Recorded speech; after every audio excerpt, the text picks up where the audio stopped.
Hello everyone, welcome back to our channel. তো আজকে আমি যাচ্ছি একটা ইনভাইট বাড়িতে। তো ব্লগটা এখনই স্টার্ট করে দিলাম।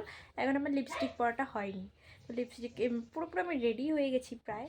তো এখন আমি যাব আজকে একটা স্বাদ বাড়িতে, আমার একটা মামির স্বাদ। তো চলো সারাটা দিন কী কী করি তোমাদের সাথে তো অবশ্যই শেয়ার করব। তো চলো দেখা যাক সারাটা দিন আজকে কী কী হয়। এখন আমরা যাচ্ছি, তো ওই যে টোটো চলে এসেছে আমাদের, এখন আমরা যাবো। এখন আমরা যাচ্ছি কি একদম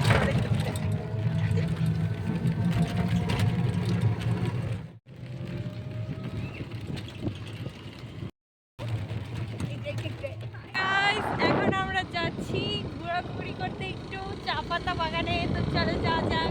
এটা হচ্ছে আমার বাড়ির পাশে চা মানে আমরা এসেছিলাম টোটোতে, কিন্তু আমি বাবা বা স্কুটিটা নিয়ে এসেছিল তো সেই টোটোতে এই সাইডে এই সাইডে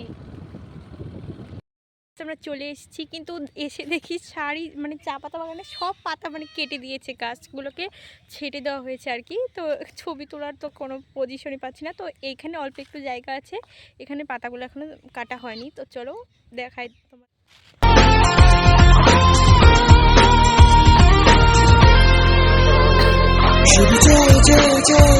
দেখিলি কি মনে মনে রূপকথা রূপকথা লাগে স্বপ্ন স্বপ্ন স্বপ্ন।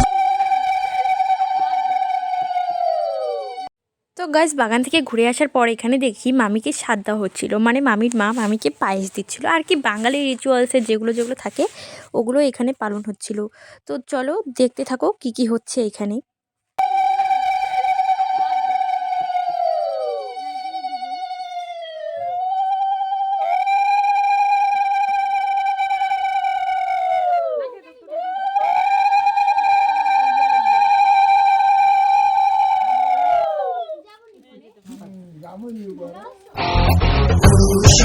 এক রাজকন্যা পাশে ফিরে চলে যায়, স্বপ্ন এক রাজকন্যা তাকে যেন ইশারায়।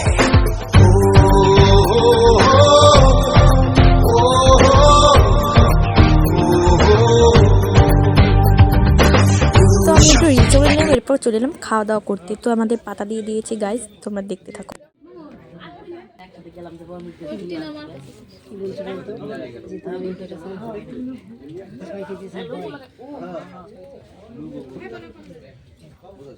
কালকে তো ইনভাইট বাড়ি থেকে চলে আসার পর আর ভিডিওটা তোমাদের সাথে কন্টিনিউ করতে পারিনি, কারণ আজকে ছিল আমার এক্সাম কলেজে।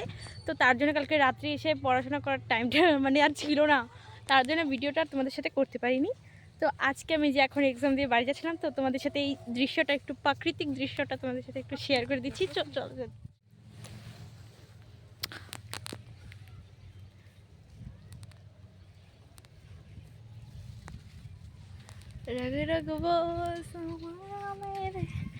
এই ছবি সুন্দর উঠবে না, চল। আমি বাড়ি আসার পর সন্ধ্যাবেলা একটু চাউমিন খেতে চলে আসলাম পাপিয়াকে নিয়ে সঙ্গে করে বাজারে। তো এখানে বসে বসে আমরা একটু ঢং করে নিলাম, তোমরা দেখতেই পাচ্ছ। আবার দুজন একসঙ্গে থাকলে অবশ্যই আমাদের ঢং হবেই। তারপর আমাদের চলে এলো চাউমিন, আমরা অর্ডার করেছিলাম চিকেন চাউমিন। আর আমাদের বাজারে এই চাউমিনের দোকানটায় চাউমিনটা যা বানায় না, তা হচ্ছে অসাধারণ টেস্টি। তো আমি ওইখানে একটু খেয়ে নিলাম, তোমরা দেখতেই পাচ্ছ কতটা লোভনীয় লাগছে না। আর এই শীতের সন্ধেবেলা তো চাউমিন খেতে একটু ভালোই লাগে। আর এটা হচ্ছে আমার বিকেলবেলার। এখন আমি হচ্ছে বসে আছি, তো এখন বানাবো আমি চা। তো চলো চা বানানো যাক। আর মা কি কি কাজ দিয়েছে, আমাকে একটু গরুর জল গরম করতে লাগবে গরুকে খাওয়ানোর জন্য, কারণ ঠান্ডার দিনে তো গরুরা মানে মানুষেরও যেমন কষ্ট হয় তেমন তো গরুরও কষ্ট হবে, তাই না? তো চলো গরুর জলটা গরম করে ফেলি, আর সাথে বানাবো চা। তো দেখতে থাকো তোমরা ব্লগটা, একদম কিন্তু স্ক্রিপ্ট করো না। আর ভালো লাগলে ভিডিওগুলোকে কিন্তু তোমরা ভালো একটা লাইক কিন্তু অবশ্যই করে দেবে, কারণ একটা লাইকের জন্য এতটা খাটনি করে আমরা ভিডিওটা করছি না সবাই। তো তোমরা কিন্তু দেখতে থাকো ব্লগটা। তো এটাতে কি আছে, গরম জল। এখন আমি গরুর জন্য ভুট্টা জল দেবো। আর এইখানে মা বানাবে আজকে সাদা পিঠে, কারণ পরশুদিন তো গেছে মকর সংক্রান্তি। তো আজকে আমরা বানাবো সাদা পিঠে। তো আর সাথে তেলের পিঠেও কিন্তু আমরা বানাবো আজকে। চলো সেটা তোমাদের সাথে শেয়ার করবো।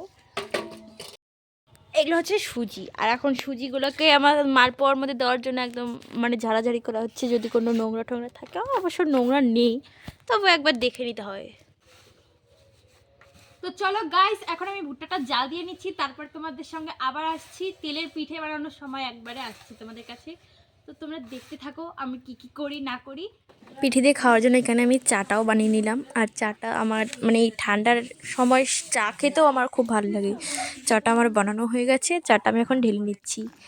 আর চা খেতে কারা কারা ভালোবাসে অবশ্যই কিন্তু আমাকে জানিও। আর এই যে পিঠেও হয়ে গেছে রেডি। আর এখন আমরা পিঠেটা খাবো। আর মা বানাচ্ছে পিঠে। এখন দেবো আমি সন্ধ্যাবাতি। তো সন্ধ্যাবাতি দেওয়ার পর মা যে পিঠে বানিয়েছে সেটাও খাবো। তো চলো আমি সন্ধ্যাটা দিয়ে নিই, তারপর তোমাদের সামনে আবার আসছি।